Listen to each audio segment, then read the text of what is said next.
dans sa pensée.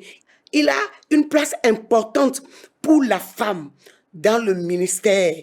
Il dit, il n'y a rien à redire, à moins que vous réécriviez la Bible. Tout humain qui ait pu voir Jésus-Christ révélé, c'est une femme, c'est Marie de Magdala. Sautez, criez, faites tout ce que vous voulez, mais c'est à une femme, Jésus-Christ ressuscité, révélé, c'est montré pour lui dire, oui, ce que j'avais dit, c'est accompli. Les femmes ne peuvent jamais être exclues de l'histoire de l'humanité avec Jésus-Christ. Dieu a un plan pour les femmes. Paul, que tout le monde nous cite, pour nous museler, pour nous faire taire. Le même Paul qui avait dit que la femme se taise dans les assemblées. Le même Paul est revenu pour les Galates, pour leur dire dans le livre de Galates chapitre 3, verset 28, il n'y a ni homme ni femme. La portion de langue de feu qui était tombée sur la tête de Pierre, le grand Pierre, c'est la même portion qui était tombée sur ces femmes, sur ces autres femmes. L'effusion était collective, sans distinction aucune. L'appel au service est pour tous. Le Saint-Esprit distribue les dons selon sa volonté, non selon les traditions humaines. Comprenez la pensée de Dieu. Le culte est d'abord spirituel. L'Église est appelée à briser les barrières rituelles. L'Église est appelée à briser les barrières patriarcales. Oui, l'homme est le chef de la femme, mais dans le foyer. Dans le foyer. C'est dans le foyer. C'est dans le foyer. Cette partie de la Bible, tous les hommes de Dieu l'ont compris, que les femmes servent Dieu avec leur bien, parce que ça arrange l'opposition. Mais ça n'arrange pas la mouvance, c'est nous la mouvance. Vous allez nous attaquer, nous les femmes. Vous allez attaquer le ministère de la femme. Mais on est là. On va remplir le royaume de Jésus. Femme, si tu es dans une assemblée où on ne te permet pas de t'exprimer, quitte. C'est fort. Hey, un jour, tu vas rendre compte, femme.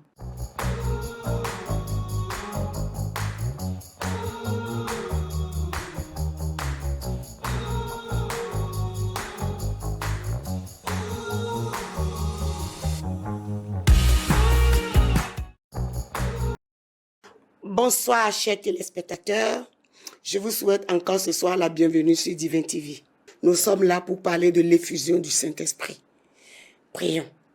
Éternel Dieu, nous bénissons ton Saint-Nom, nous élevons ton nom, nous glorifions ton Saint-Nom pour ces moments de qualité que tu nous as permis encore de passer dans ta présence. Saint-Esprit, viens te révéler au travers de ma modeste personne à tes téléspectateurs. Viens éclairer la lanterne d'une personne par rapport à ta volonté, par rapport à la pensée du Père. Ce soir, glorifie ton nom et que toute la gloire te soit rendue. Au nom de Jésus-Christ de Nazareth, j'ai prié. Amen, amen, amen. Bonsoir.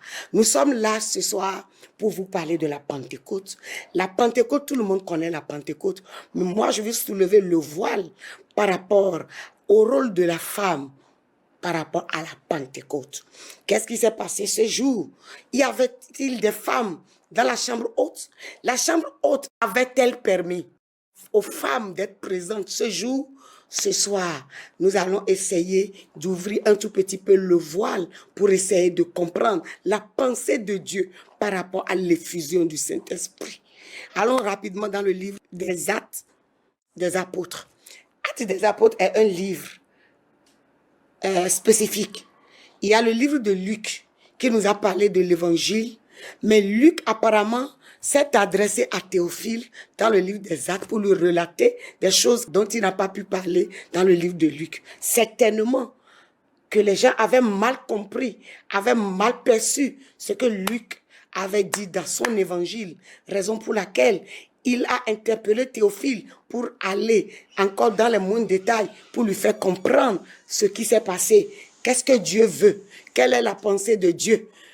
Bien-aimés, allons dans le livre des Actes des Apôtres, chapitre 2, à partir du premier verset. Le jour de la Pentecôte, ils étaient tous ensemble. Ils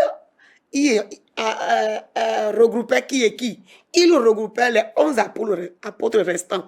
Ma Bible me dit, dans chapitre 1, à partir du 13e verset, qu'il y avait les 11 disciples, il y avait les femmes, il y avait Marie, mère de Jésus, il y avait Marie de Magdala et il y avait les frères de Jésus. Donc, la Bible parlait de il. Il s'agissait de ces personnes et ils étaient environ 120. 120, nous serons un peu mathématiciens ce soir. Ils étaient tous ensemble dans la même chambre. Ils étaient tous ensemble dans le même lieu.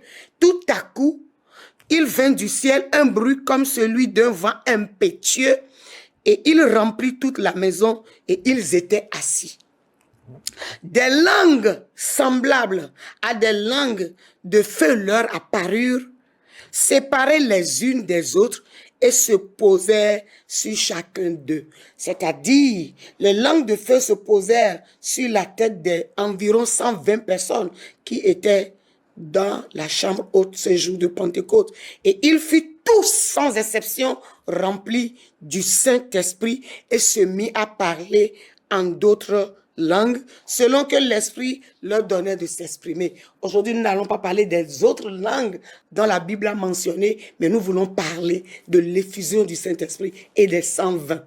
Ma Bible me dit que dans la chambre haute, ils étaient environ 120. Et des 120, il y avait les 11 disciples. On enlève les 11 des 120. Il y avait Marie, la mère de Jésus. Il y avait Marie de Magdala. Mais bien avant ces deux, il y avait les femmes et les frères de Jésus. Nous savons tous que les frères de Jésus, ils étaient environ 4 ou 5, si ma mémoire est bonne. Et parmi les frères de Jésus, il y en a qui figuraient encore dans les 11 disciples, frères et sœurs.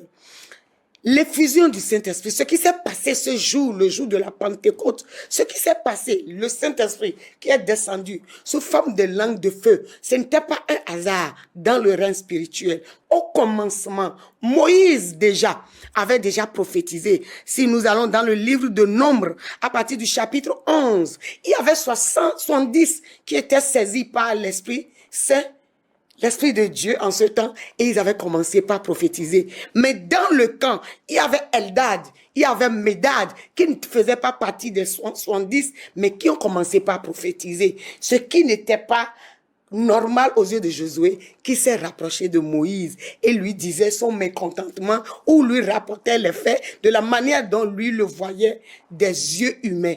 Mais Moïse l'a repris. Et Moïse lui dit, dans le verset 29, Moïse répondit, es-tu jaloux pour moi? Puisse tout le peuple de l'Éternel être composé de prophètes, c'est-à-dire tout le peuple, y compris les femmes, y compris les hommes. Et il dit, et veuille l'Éternel mettre son esprit sur eux, sans exception. Moïse, dans le livre de Nombres, l'avait déjà prédit. Et Joël, par la suite, est revenu là-dessus. Et dans le livre de Joël 2, verset 28 à verset 29, ma Bible me dit, je répandrai de mon esprit sur toute chair. Vos fils et vos filles prophétiseront sur mes serviteurs et mes servantes. Dieu avait déjà annoncé ce qui allait se passer dans le livre des Actes depuis des décennies. Depuis Moïse, il l'a annoncé. Moïse avait sorti la pensée de Dieu que tout le peuple, femmes, hommes, enfants, vieux, jeunes, l'Esprit de Dieu va se répandre sur eux tous et eux tous prophétiseront. Et Joël est revenu là-dessus. Joël en a parlé. Joël a annoncé les choses à venir. Et dans le livre des Actes des Apôtres, le Saint-Esprit promis par Jésus, quand il allait vers le Père, le Saint-Esprit est descendu ce jour. Le Saint-Esprit, quand il descendait dans la chambre haute ce jour, un calcul mathématique qui n'est pas trop compliqué, me fait comprendre qu'il y avait plus de femmes que d'hommes, parce que parmi les 120, il y avait les 11 disciples, il y avait les frères de Jésus, mais le reste était composé que des femmes. Il y avait les femmes, il y avait la mère de Jésus, Marie, et il y avait Marie de Magdala. Et eux tous ont reçu la même portion du Saint-Esprit. Eux tous ont reçu la même puissance du Saint-Esprit. Et inclut les femmes ce jour. Dieu a annoncé une effusion universelle depuis Moïse, le grand Moïse, relayé par Joël. Et dans le livre des apôtres, ça s'est accompli. L'accomplissement a été réel, touchable, palpable. Le jour de la Pentecôte, dans le livre des Actes des Apôtres, chapitre 2, nous l'avons eu. Le mot tous signifie qu'il n'y avait pas d'exclusion, que ce soit les femmes, que ce soit les hommes, sans discrimination. Marie, la mère de Jésus, et les autres femmes étaient présentes aussi. Les autres femmes étaient plus de 100. Bien-aimés, les autres femmes étaient plus de 100 et elles étaient présentes. L'effusion était collective, sans distinction aucune. La portion de langue de feu qui était tombée sur la tête de Pierre, le grand Pierre, c'est la même portion qui était tombée sur ces femmes, sur ces autres femmes, ce jour. Et ils ont parlé, eux tous, les environ 120, ils ont parlé, eux tous, ils ont prophétisé, eux tous, ils ont parlé en langue, eux tous, bien-aimés. Dieu a un plan pour les femmes. Les femmes ont une place importante dans le plan de Dieu et dans le ministère. Sautez en haut, descendez, calez en l'air. Dieu, dans sa pensée, il a une place. Il a une place importante pour la femme dans le ministère. Il dit, il n'y a rien à redire, à moins que vous réécriviez la Bible. Dans le livre de Luc 8, verset 1 à 13, Luc a relevé le fait que dans le ministère de Jésus, les femmes ont plus soutenu Jésus dans son ministère. Luc 8, verset 1 à 3 dit, des femmes soutenaient Jésus de leur bien. Jusqu'à aujourd'hui, ça n'a pas changé. Ça n'a pas changé. Ça n'a pas changé. Les femmes ont toujours été sensibles au Saint-Esprit. Les femmes sont toujours encore plus sensibles à la voix de l'Esprit. Dans le livre de Jean, chapitre 20, la Bible dit, Jésus apparaît d'abord à Marie de Magdala. Ce n'est pas un hasard. Jésus, après l'ultime mission pour laquelle son Père l'a envoyé, Jésus est allé à la croix. Jésus est mort pour nos péchés. Jésus est ressuscité. Et le jour de la résurrection, ce dimanche glorieux, ce dimanche qui est resté dans les annales de l'histoire et restera jusqu'à l'avènement du Christ, ce dimanche, quelque chose d'extraordinaire s'est passé. Souvenez-vous que ce dimanche, les deux maris étaient partis pour embaumer le corps de Jésus. Mais quelque chose de si bizarre s'est passé. Ils ont remarqué que le corps de Jésus avait disparu. Et Marie est allée parler à Pierre. Pierre a couru. Mais quand Pierre et Jean étaient rentrés dans la tombe, puisque c'est Pierre qui était rentré dans la tombe premièrement, Jean l'a accompagné, les deux, ils ont remarqué que le corps de Jésus avait véritablement disparu. Mais quelque chose d'extraordinaire, quelque chose qui a donné une valeur importante, quelque chose comme pour dire merci à la femme, quelque chose comme pour remettre les pendules à l'heure, parce que Ève avait péché dans le jardin d'Éden. Jésus est arrivé par une femme, Marie, mais ça ne suffisait pas. Jésus voudrait confirmer, il voudrait mettre son cachet sur quelque chose lié à la femme. Les deux grands apôtres, Pierre, qui a son histoire, une histoire très forte dans l'histoire de Jésus. Jean, celui qui va voir la révélation, aussi était rentré dans la tombe. Jean a été capable de voir la révélation, mais Jean n'a pas été capable de voir la première révélation de Jésus. Jésus s'est révélé après la gloire. Jésus glorifié s'est révélé d'abord à une femme. Jésus-Christ est révélé après la résurrection. Jésus, le Christ, s'est révélé d'abord à une femme. Eux tous ont connu Jésus. Mais Jésus, le Christ, après la révélation, après l'ultime mission, s'est révélé à une femme dans ce tombeau, dans cette tombe qui était vide ce jour. Jean n'avait pas vu, Pierre n'avait pas vu, mais le cœur de la femme qui voit au-delà du visible, le cœur de la femme qui est sensible à l'esprit, le cœur de la femme qui aime avec une grande sincérité et qui est prêt à tout donner, le cœur de la femme a permis, et le jour-là, le jour de la résurrection de Jésus-Christ, le jour de la Pâque, Jésus-Christ s'est révélé à Marie. Dans cette même tombe où Pierre n'avait rien vu, il avait vu que les draps des linceuls. Dans cette tombe où Jean, qui a eu la révélation, n'avait vu que les pailles des linceuls, il n'avait pas vu Jésus. Mais Jésus s'est révélé à Marie de Magdala. C'est un signe fort, c'est un signe grand. Le jour de la résurrection de Jésus, il s'est révélé à Marie de Magdala. Tout humain qui ait pu voir Jésus-Christ se révéler, c'est une femme, c'est Marie de Magdala. Sautez, criez, faites tout ce que vous voulez, mais c'est à une femme. Jésus-Christ ressuscité, révélé, s'est montré pour lui dire, oui, ce que j'avais dit, c'est accompli. Amen, amen. Dans le livre de Acte 1, verset 14, les femmes étaient constantes dans la prière avec les disciples. Dans la chambre haute, ils étaient tous constants dans la prière, que ce soit les hommes, que ce soit les femmes, puisque Jésus-Christ leur a promis, ils étaient là, les femmes étaient là, chaudes dans la prière, espérant comme les disciples, comme les frères de Jésus, elles étaient là, persévérantes dans la prière, et elles attendent aussi ce que Jésus-Christ leur a promis. Oui, il nous a promis quelque chose, dans la prière, nous serons là, nous allons attendre, ça prendra le temps que ça prendra, mais les jours après que Christ s'est élevé dans le ciel, le jour de la Pentecôte, ça s'est produit. Et toutes ces femmes étaient présentes du même titre que les 11 disciples et du même titre que les frères de Jésus. C'est l'ombre des choses à venir. Et ça a annoncé déjà le ministère de la femme.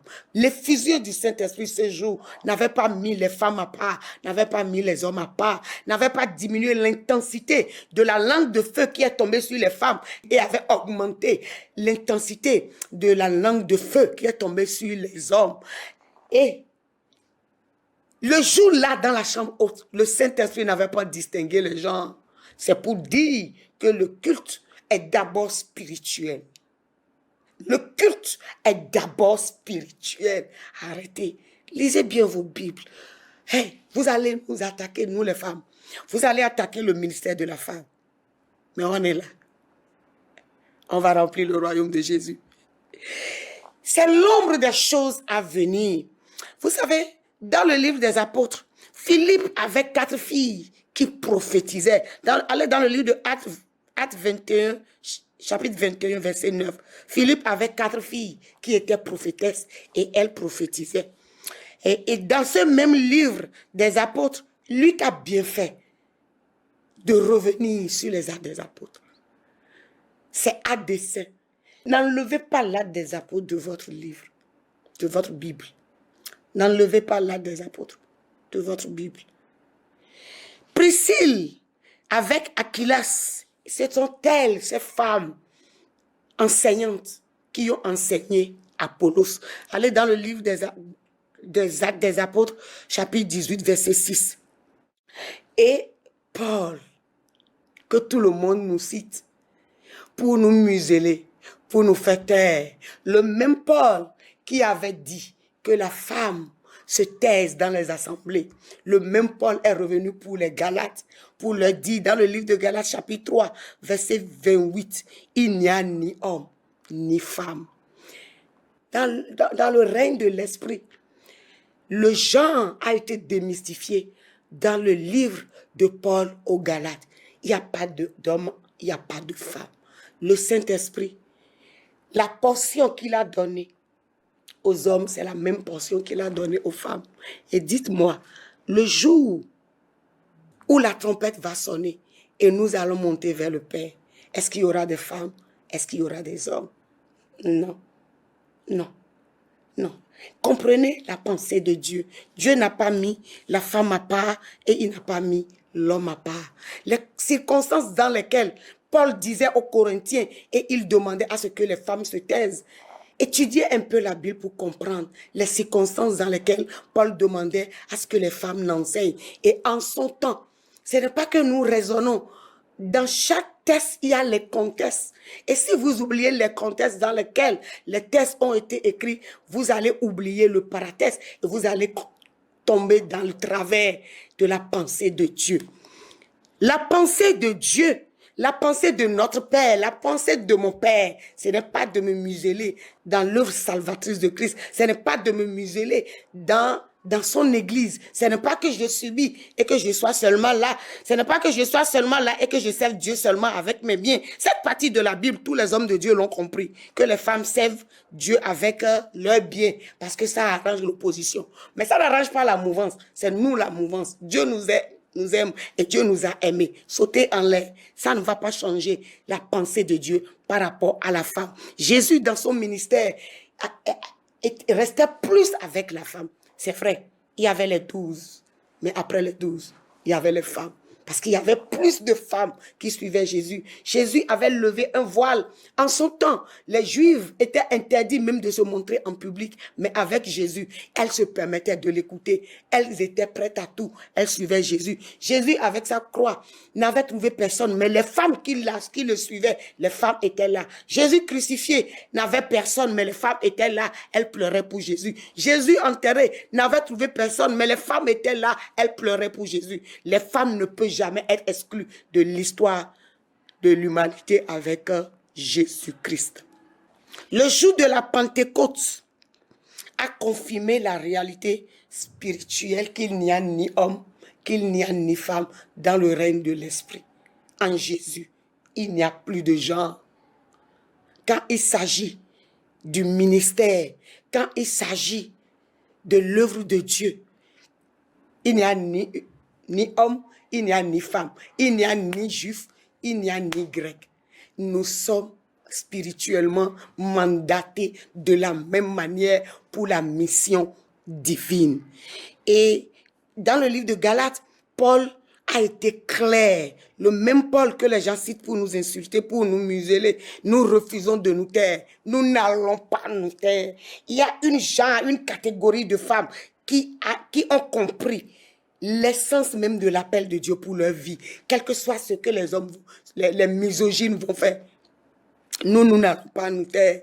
Nous n'allons pas nous taire. Le jour de la Pentecôte, l'autorité spirituelle, Dieu, Jésus, dans sa promesse et dans l'accomplissement de sa promesse, nous a fait comprendre que l'autorité spirituelle ne dépend pas du sexe, mais de l'esprit. Moi, servante Augustine, je suis un esprit possédant une âme, vivant dans un corps. Ne me jugez pas par rapport au corps dans lequel je suis, mais jugez-moi par rapport à l'esprit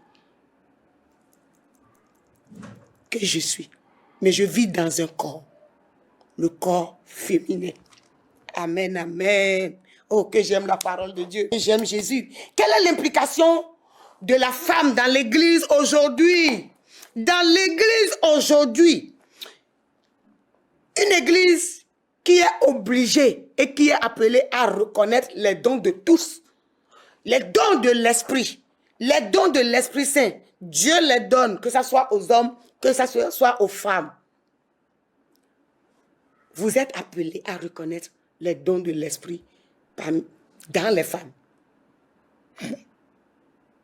Le Saint-Esprit distribue les dons selon sa volonté, non selon les traditions humaines, non selon la conception humaine, non selon la manière de voir des humains. Le livre de 1 Corinthiens 12, verset 11, l'a dit, dans le même livre que Paul a écrit, dans la même lettre que Paul a écrit aux Corinthiens. Les dons de l'Esprit Saint, le Saint-Esprit le donne à qui le désire, homme comme femme. L'Église est appelée à encourager les femmes dans le ministère. L'appel au service est pour tous, que ce soit pour les hommes, que ce soit pour les femmes. Quand l'homme élève sa voix pour adorer, pour chanter, pour louer, la femme aussi, elle est mandatée à lever sa voix pour louer et pour chanter Yahweh. Si l'homme est mandaté pour évangéliser, la femme aussi est mandatée pour évangéliser. Et là où le bas blesse, si l'homme est appelé, mandaté pour enseigner, la femme éclairée qui a la révélation aussi est mandatée pour enseigner. Et nous devons comprendre et encourager dans nos églises d'aujourd'hui que le service à Dieu est pour tous, sans discrimination. Les femmes peuvent être appelées à enseigner, Les femmes peuvent être appelées à prier publiquement. Les femmes peuvent être appelées à prophétiser. Les femmes peuvent être appelées à diriger selon l'appel et la direction du Saint-Esprit. Et l'Église est appelée à briser les barrières du culte physique. L'Église est appelée à briser les barrières rituelles. L'Église est appelée à briser les barrières patriarcales où on dit que c'est l'homme est supérieur à la femme. L'homme est le chef de la femme. Oui, l'homme est le chef de la femme, mais dans le foyer. Dans le foyer. C'est dans le foyer. C'est dans le foyer. L'Église doit éviter toute forme de marginalisation spirituelle. Nous n'allons pas baisser les bras. Nous, les femmes marginalisées, dans les assemblées, nous n'allons pas baisser les bras. Et c'est l'occasion pour moi de célébrer les hommes de Dieu qui ont accepté et qui ont été illuminés et qui ont compris la pensée de Dieu, qui ont commencé par célébrer, par encourager et accepter le ministère de la femme, l'impact de la femme dans l'Église, dans le monde. L'Église est appelée à briser les barrières. Les hommes de la Pentecôte nous poussent à valoriser tous ceux que Dieu remplit de son esprit. Tous ceux, hommes comme femmes. Tous ceux que Dieu remplit de son esprit. C'est hommes comme femmes. Dans les assemblées, aujourd'hui, les femmes sont tellement marginalisées que même si elles reçoivent de Dieu, il y a certaines assemblées, elles ne peuvent pas parler. Elles gardent pour elles. Femme, si tu es dans une assemblée où on ne te permet pas de t'exprimer, quitte. C'est fort. Mais un jour, tu vas rendre compte. Un jour, tu vas rendre compte, femme. Et tu n'auras pas d'excuses. L'excuse, comme dans mon assemblée, on ne permettait pas à la femme de prêcher, on ne permettait pas à la femme d'évangéliser, on ne permettait pas à la femme de prier aux gens. C'est pour ça que je n'ai pas prié pour telle personne jusqu'à ce que cette personne ait perdu. Hey, cette excuse ne sera pas acceptée. Cette excuse ne sera pas acceptée. Il y a des personnes à qui on a donné un talent. Si ton talent c'est l'évangélisation et on te muselle dans ton assemblée et tu es assis seulement là à seulement servir Dieu avec tes biens. Parce que ça, tout le monde encourage les femmes dans toutes les assemblées pour ça. Mais personne ne va t'encourager à aller évangéliser. Femme, sort, remplis le royaume de Dieu. Si dans ton assemblée, on ne te permet pas d'enseigner, hey, il y a des hommes au dehors, dans ton marché, enseigne. Dans ta maison, enseigne. Dans ton service, enseigne. Dans ta maison, enseigne. Dans ta famille, enseigne la parole de Dieu. Que les conditions soient bonnes ou mauvaises. Parle, évangélise, parle de Jésus. Enseigne partout. Je ne parle pas seulement de l'évangélisation. Parce qu'il y a certaines assemblées. Ils disent oui, la femme, on accepte son ministère. Elle peut aller évangéliser. Mais la femme ne peut pas enseigner. Si tu as l'occasion d'enseigner les hommes, enseigne-les. C'est des esprits possédant des âmes, vivant dans des corps humains. La vraie personne, le vrai être de quelqu'un, il est d'abord spirituel. Qu'il soit chrétien ou qu'il soit païen, l'homme est d'abord spirituel. Et dans le spirituel, il n'y a pas de genre. En Christ, il n'y a pas de genre. Il n'y a ni homme, il n'y a ni femme. Remplis le royaume de ton Père, femme. Évangélise. Enseigne. Enseigne. Prêche. Si ton église ne te permet pas de prêcher à l'église, prêche dans ton marché. Prêche de Jésus.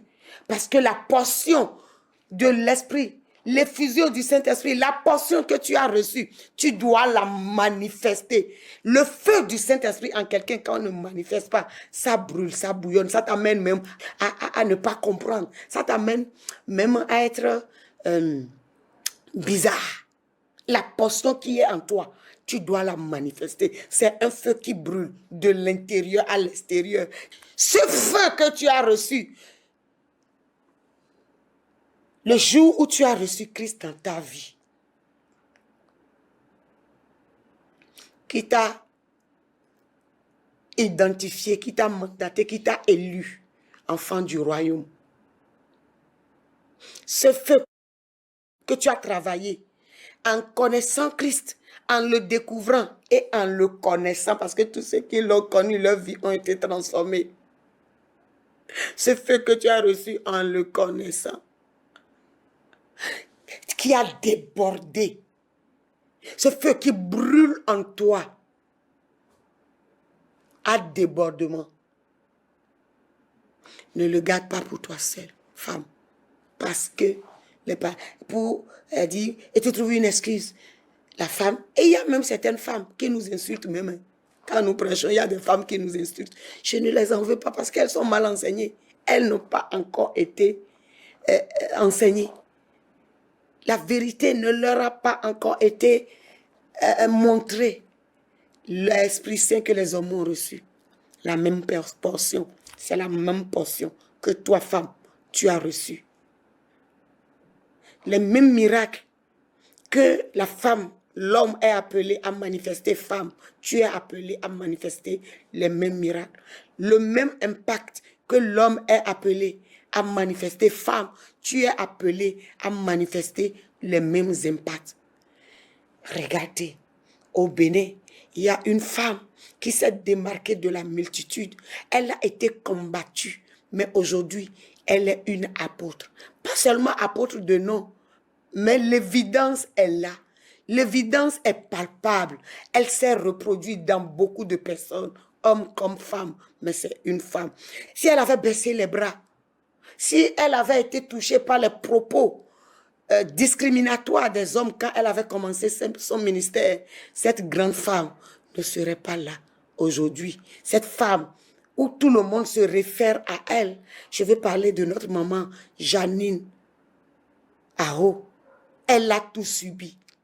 Elle a tout subi. Qu'est-ce qu'elle n'a pas subi? Les rejets. Mais elle a engendré de grands fils. Elle a engendré de grandes filles qui sont de grands hommes de Dieu dans cette nation. Elle n'a pas passé ce nom, mais elle le mérite. Haut et fort, les évidences sont là. Elle a un impact que beaucoup d'hommes même n'ont pas dans l'univers chrétien au Bénin. Et vous nous dites quoi? Que la femme doit se taire dans les assemblées? Et vous nous dites quoi? Que la femme ne doit pas enseigner? Prenez cet exemple et voyez tous ces filles, et voyez tous ces fils spirituels, pasteurs, évangélistes, dans tout ce Bénin et dans le monde entier. Regardez son impact et vous nous dites que la femme ne va pas ministrer, la femme doit se taire? Non. Nous avons compris. Et il y a des pères de cette nation qui ont compris et qui encouragent et qui poussent très loin le ministère de la femme. Lève-toi, lève-toi. Les insultes ne vont jamais nous arrêter. Les critiques ne vont jamais nous détourner. Les vents contraires ne vont jamais nous arrêter. Au contraire, ça accélère notre vitesse dans l'œuvre pour le Seigneur. Au contraire, ça pousse et ça titille notre folie pour le royaume céleste. Femme, lève-toi pour que Christ se manifeste au travers de toi. Que le Seigneur vous bénisse. Prions, Éternel Dieu. Merci pour ta parole de révélation. Merci car tu as été constant de l'Ancien au Nouveau Testament. Tu n'as pas changé. Tu es demeuré le même, le vrai Dieu, le Dieu qui veille sur sa parole pour la mener en accomplissement. Tu l'as promis et tu l'as fait. Aujourd'hui, nous te sommes reconnaissants et nous te disons merci d'avoir et de continuer d'éclairer la lanterne de beaucoup de femmes afin qu'elles puissent se lever dans ton champ et aller et remplir ton royaume, accomplir la grande commission. Et tu nous as fait comprendre de l'Ancien Testament jusqu'au Nouveau Testament que tu demeures le seul Dieu et que tu n'as pas changé. Nous te disons infiniment merci. Nous bénissons ton nom. Nous célébrons ton nom. Nous glorifions ton nom. Et nous, femmes, nous te disons encore merci. Nous, les servantes et les serviteurs, les hommes te disent merci. Nous ne te le dirons jamais assez pour cette faveur que tu nous as accordée d'être appelés dans ton champ missionnaire. Demeure infiniment béni. Que toute la gloire soit à toi et à toi seul. Au nom de Jésus-Christ de Nazareth. nous sommes exaucés. Amen. Amen. Amen. Dieu, dans sa pensée, il a une place importante pour la femme dans le ministère.